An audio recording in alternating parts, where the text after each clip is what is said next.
अतिथियों को प्रणाम करता हूँ। सिर्फ मुझे पता है कि समय बहुत ज़्यादा हो चुका है, सिर्फ 2 मिनट की विषय रखूँगा और मेन जो आपके जो विषय है उसके ऊपर रखूँगा।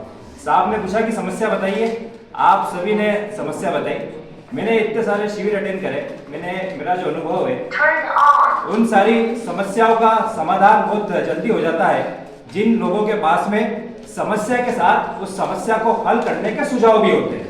आप सभी गांव के अंदर गए और गांवों के अंदर आपने समस्या को आइडेंटिफाई करा, लेकिन उन्हीं समस्याओं के साथ में इस समस्या का हल कैसे हो सकता है कोशिश कीजिए कि आप उन चीजों को भी आइडेंटिफाई करें। तो मैं समझता हूं कि उन समस्या का समाधान बहुत जल्दी हो जाएगा, क्योंकि जब आप यहाँ से जब कॉलेज से निकलेंगे, जब आप प्रशासनिक क्षेत्र के अंदर जाएंगे या किसी भी जगह पे जाएंगे, जब आप कलेक्टर के या फिर एमपीपीएससी के थ्रू किसी भी चीज का अगर इंटरव्यू देने के लिए जाएंगे तो वहाँ पे आपसे समस्या पूछेंगे कि आपके ब्लॉक की क्या समस्या है। फिर सामने वाला अधिकारी आपसे पूछेगा कि आपने समस्या बताइए और इसका समाधान बताइए। अगर आपके पास में समाधान है तो वो चीज बहुत ही जल्दी आसान हो जाएगी, क्योंकि जब आप किसी क्षेत्र के अंदर किसी सीईओ से मिलेंगे या किसी कंपनी के अधिकारी से मिलेंगे, अगर आप वहां पे समस्या बताते हैं और समस्या के साथ में अगर उसका समाधान का प्रारूप भी लेके जाते हैं तो मैं समझता हूं कि उस समस्या का समाधान बहुत ही जल्द होता है। कई बार ऐसा ही होता है, क्योंकि मैं राजनीतिक क्षेत्र के अंदर भी रहता हूँ उसके अंदर, तो कई बार अगर कार्यकर्ताओं को अगर काम कराना रहता है तो उसके अगर नेता के पास में जाता है तो बताता है कि साहब ये समस्या है, तो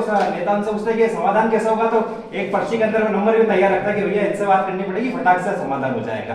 तो वही चीज मैं आपको सिखाना चाहता हूँ कि अगर मान लीजिए एसडीएम साहब आए या फिर कुछ भी, जैसे अगर आपने शौचालय की बात बताई या किसी का बीपीएल कार्ड नहीं बन रहा है, आप उसकी जड़ तक जाने की कोशिश करिए, उनसे बात करिए कि क्यों नहीं बन रहा है। क्योंकि मैं खुद ग्रामीण क्षेत्र के अंदर मैंने काम करा है, कई बार क्या होता है कि अशिक्षा का अभाव होता है, सिर्फ देखा देखी बात के अंदर महिलाएं सोच लेती है कि मेरा बीपीएल कार्ड नहीं बन रहा है, लेकिन जब आप उनको उसकी अर्हता बताएंगे कि इसके अंदर ये अर्हता ये पात्रता होनी चाहिए तो उनको ऑटोमेटिक समझ में आएगा कि मैं उस योजना के अंदर ही नहीं हूँ, इसके लिए मुझे लाभ नहीं मिल रहा है। क्योंकि ग्रामीण क्षेत्र के अंदर ऐसी चीजें होना आम बात है, क्योंकि उनको चीज पता नहीं होती। अगर पड़ोसी को लाभ मिल गया और उनको लाभ नहीं मिलता है तो वो सीधा सीधा सरकार के ऊपर ब्लेम करते हैं कि मुझे तो लाभ ही नहीं मिला।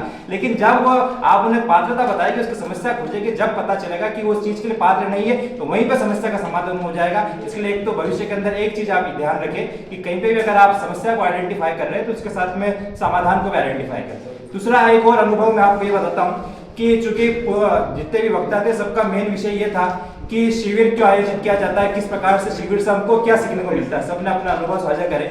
मैं बताता हूँ कि शिविर से क्या सीखने को मिलता है।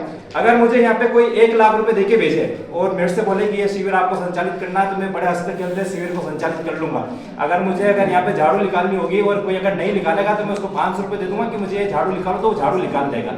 लेकिन ये शिविर का, ऐसे शिविरों का मेन मकसद ये होता है कि यहाँ पे युवाओं के पास में बिल्कुल भी पैसे नहीं होते। यहाँ पे आपको सब अपने व्यवहार से, अपने मैनेजमेंट से आपको किस प्रकार से लोगों के बीच में आपको काम करना है। कई प्रकार के एडमिनिस्ट्रेशन के कोर्स होते हैं, एमबीए जैसे कोर्स होते हैं, बिजनेस एडमिनिस्ट्रेशन होता है, पब्लिक एडमिनिस्ट्रेशन होता है। इन सारी चीजों के अंदर ये सिखाया जाता है कि आपको किसी भी गांव के अंदर जाके भेज दिया जाए और आपके पास में पैसे नहीं होगा तो किस प्रकार से आप आपकी कम्युनिकेशन स्किल से, आप अपनी लीडरशिप से लोगों से आप काम करा सकते हैं। क्योंकि मैं अगर किसी व्यक्ति को जानता नहीं हूँ, अगर मुझे किसी भी गाँव के अंदर भेज दिया जाए और मुझे बोले कि वहां से टंकी मांग के लेके आनी है, वहां से पानी मांग के लेके आना है, तो लोग इतनी आसानी से मदद नहीं करते। लेकिन इस शिविर के अंदर जब आप 7 दिवसीय रहते हैं, इसके अंदर किसी अनजान व्यक्ति से किस प्रकार से आप अपनी कम्युनिकेशन स्किल्स के माध्यम से वो काम करा सकते हैं, ये सारी चीजें आपको सिखाता है, शिविर सिखाता है। इसके बाद जब आप नौकरी पेशे के अंदर आएंगे, जब बॉस बोलेंगे कि ये काम करना है, जब 10 लोग पीछे हटेंगे, जब आपको ये शिविर सिखाएगा कि किस प्रकार से मैंने काम करा था, आप वहां पे कॉन्फिडेंस के साथ में हाथ ऊपर करके खड़ा करेंगे कि साहब ये काम मैं करके आऊंगा,